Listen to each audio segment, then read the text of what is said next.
சென்னை எப்பவுமே திமுகவோட கோட்டை தாங்க.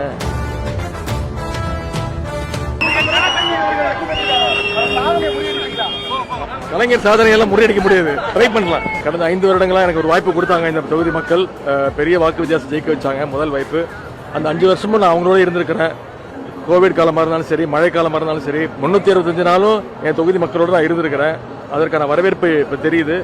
நிச்சயம் பெரிய வாக்கு வித்தியாசம் ஜெயிக்க வைப்பாங்க. சென்னை எப்பவுமே திமுகவோட கோட்டை தாங்க. இந்த முறையும் நிச்சயமா சென்னைக்கு நிறைய திட்டங்களை நம்முடைய முதலமைச்சர் பண்ணியிருக்கிறோம், நம்முடைய அரசு பண்ணியிருக்கு.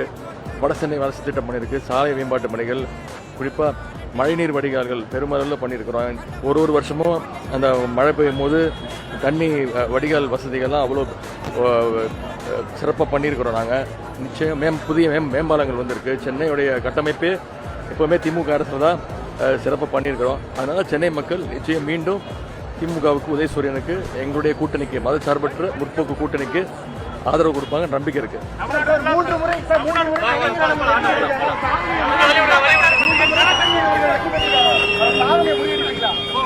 கலைஞர் சாதனையெல்லாம் முறியடிக்க முடியாது, ட்ரை பண்ணலாம். தமிழ்நாட்டுக்கு வந்தா தமிழ் பாசத்துல நம்மையே மிஞ்சக்கூடிய அளவுக்கு நடிக்கிறாங்க இல்லையா? இதுவே பீகார் மாநிலத்துல தேர்தல் நடந்தப்போ பிரதமர் மோடி என்ன பேசினார்? தமிழ்நாட்டுல பீகார் மக்களை தொடர்ந்து துன்பப்படுத்துறாங்க என்று ஒரு பொய்யை பேசினார். அவர் வகிக்கக்கூடிய உயர்ந்த பதவிக்கு தகுதியான பேச்சா இது? தமிழ்நாட்டுக்கு வாக்கு கேட்க வந்த போது நீங்க இதை பேசினீர்களே, இப்போ தமிழ்நாட்டுக்கு நீங்க வாக்கு கேட்க வர போறீங்க. பீகார்ல பேசுற வார்த்தையை தமிழ்நாட்டுல தைரியம் இருந்தால் பிரதமர் மோடி அவர்கள் சொல்வாரா?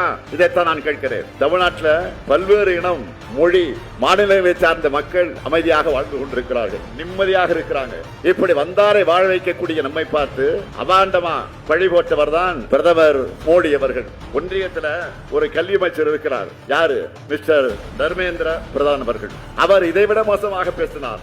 நாடாளுமன்றத்திலேயே பேசினார். தமிழர்கள் நாகரிகமற்றவர்கள் பேசினார். நாம எதிர்த்து குரல் கொடுத்த பிறகுதான் பணிந்து மன்னிப்பு கேட்டார். ஒடிசா மாநிலத்திலேயும் தமிழர்களை எப்படியெல்லாம் அசிங்கப்படுத்தினாங்க, மறக்க முடியுமா? நம்மை கேவலப்படுத்தி விளம்பரங்கள் எல்லாம் எடுத்து வெளியிட்டாங்க. அதை விட கொடுமை என்ன தெரியுமா? பூரி ஜெகநாதர் கோயில் இருக்க வேண்டிய கருவூல சாவிய தமிழ்நாட்டுக்கு போயிடுச்சு அப்படின்னு சொல்லி தமிழர்களை திருடர்களாக சித்தரித்து பேசினார். குடியரசு அணிவகுப்புல மருது சகோதரர்கள், வேலுநாச்சியார், வாபூசி, பாரதியார் ஆகியோருடைய உருவங்கள் இடம்பெற்ற தமிழ்நாடு அரசினுடைய அலங்கார ஊர்திக்கு இடமில்லைன்னு மறுத்தாங்க. இதனாலதான் தமிழ்நாட்டில் உங்களுக்கு இடம் இல்லை என்று எங்கள் மக்கள் சொல்றாங்க. இன்னும் இருக்கு.